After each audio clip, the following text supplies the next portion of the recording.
Bienvenue dans ce nouvel intermède pédagogique. Le stress, c'est du ciné, mais c'est pas du cinéma.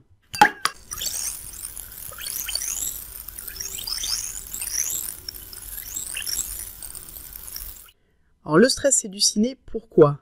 En fait, c'est du CINE.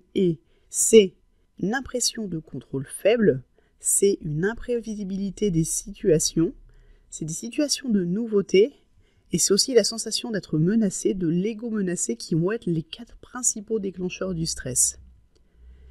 Alors le stress c'est du ciné, et surtout le stress c'est normal. Le stress c'est une réaction normale d'adaptation, ça permet d'échapper aux prédateurs. Comme ici ce pauvre zèbre qui essaye d'échapper à ce lion qui essaye de le manger. Dédicace à mes amis zèbres d'ailleurs. En fait le stress c'est tellement bien que ça te transforme en super-héros, ça mobilise toutes tes ressources pour te permettre d'échapper aux prédateurs.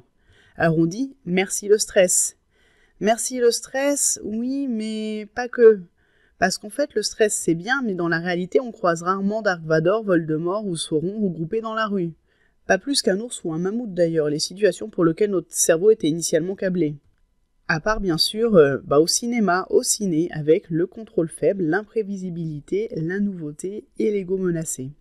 Mais la bonne nouvelle, c'est que dans ce cinéma-là, c'est toi qui fais le scénario, c'est toi qui es aux commandes, et on a chacun nos curseurs. Par exemple, prenons une situation de contrôle faible. Je dois aller à un rendez-vous et je ne sais pas s'il va y avoir des bouchons ou pas. Ça va faire montrer un petit peu mon stressomètre, parce que j'aime pas quand je contrôle pas les choses.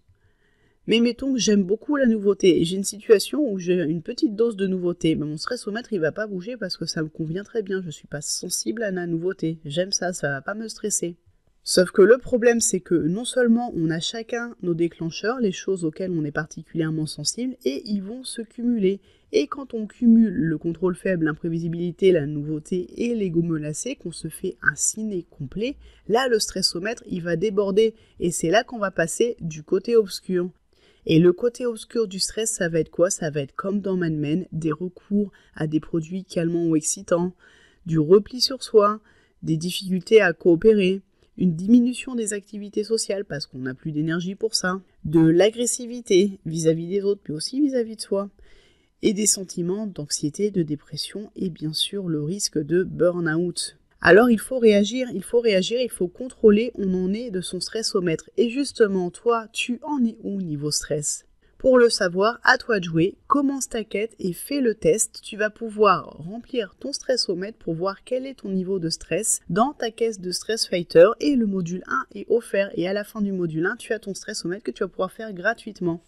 Donc je te donne rendez-vous sur bit.ly quête stress, le lien sera bien sûr dans la description de la vidéo. Tu pourras remplir ton stressomètre qui est à la fin du module 1 en accès gratuit 30 jours et tu sauras si tu es plutôt Stress Fighter ou Walking Dead. Et bien sûr, retrouve-moi sur Effervescience pour faire le plein d'idées de stress défense, pour télécharger ton e-book gratuit Burnout, les règles du jeu si tu ne l'as pas déjà récupéré. Et tu peux aussi me soutenir en rejoignant la team des donateurs sur Tipeee pour me permettre de faire encore plus de vidéos intermèdes pédagogiques et encore plus de contenu gratuit. Merci beaucoup et surtout, prends soin de toi.